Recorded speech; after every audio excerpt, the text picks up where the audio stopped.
the question we should ask. How does this make America safer? The Obama administration couldn't give me an answer, so I posed it.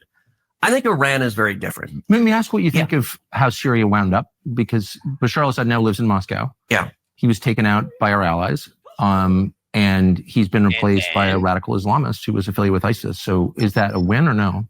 Unclear. Look, Syria's a mess, so I've consistently opposed. So we had a secular leader in a religious and ethnically diverse country. Now we have a religious extremist, Islamic religious extremist, who's overseeing the purge of Christians and Alawites. Is that better? That doesn't seem like a win. One of the things you said is he was taken out by our allies. I don't think that's right. Israel didn't take Assad out. What happened, and I'll tell you. What about Turkey? Turkey didn't take him out. So it was interesting. I had a long... How did Assad get kicked out? Yeah. When Netanyahu was in D.C. a couple of months ago, he and I sat down for a couple of hours. He's a good friend of mine. And we talked actually about Syria. He made an interesting point that I've not heard anywhere else, in that he said he believes what toppled Assad was when Israel took out Nasrallah. Nasrallah was the head of Hezbollah, and they took him out. And he made an interesting point. He said it's fascinating how a charismatic leader, and Bibi said, look, Nasrallah was a very effective terrorist leader. And when they took him out, that power base was supporting Assad. And that ultimately, in Bibi's analysis, removed the support from Assad and toppled him. But they weren't trying to take out Assad.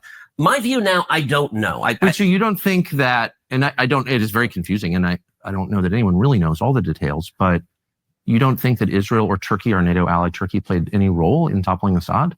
I don't know. I don't know that they did. Then why, okay, figure that out first. Look, my understanding of that, they clearly took out Nasrallah and Hezbollah. They've decimated Hezbollah, but Hezbollah is waging war on them. So decimating Hezbollah was very good for Israel and very good for America, too. I mean, Hezbollah hated us. Yeah, I mean, good for Israel. Oh my goodness. Good for Israel and America, too, I suppose. That's not America first, homie. Shout out to United in the building. Welcome to the party. And yes, I very do much appreciate those likes. Welcome to the party. We also do have, guys, our running poll. Regime change in Iran is necessary. Agree, disagree, or I'm not sure yet. And it is pretty split, so get your vote in. Thank you, you heard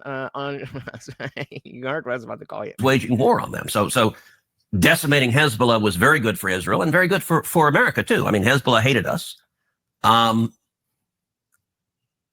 I would put Assad in the category of an unintended consequence, and whether it's good or bad, I don't know. I think time will tell. For the United States. Yeah, for the United States. I think time will tell the new leadership there. You're right to be concerned. Yep, you're not really doing a good job of quelling those concerns. At least not yet. Let me step back and let's talk. I'm just going to point out this is the second time. So let's step back. Okay, but you seem to be flailing a bit. Regime change generally. I mentioned Syria. I also opposed the Iraq War. I think the Iraq War was a serious mistake. And we have a pattern, and going back to this binary of the interventionist and the isolationist. I don't even know if I agree that is a false dichotomy, that an interventionist or isolationist. If anything, it's more up the spectrum, that you're more on the side of isolation, or you're more on the side of what the word, the wars. I think it's not about having a third position. It's about where you are on that spectrum. And going back to this binary of the interventionist and the isolationist.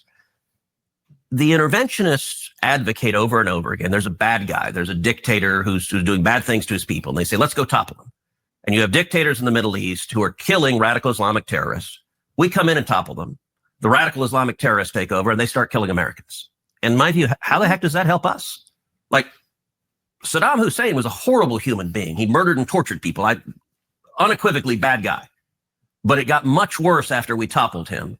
And you ended up having ISIS rise up. I mean, that was the cause of ISIS, was toppling Saddam Hussein. So how is this different? How do you know that this isn't going to result in the same type of thing? Same thing in Libya. You had Gaddafi, another horrible guy, that under Obama, we toppled him.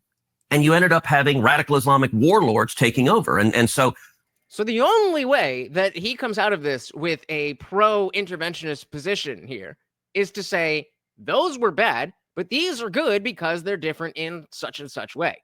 And I'm not hearing it. We just started, but I'm not hearing it.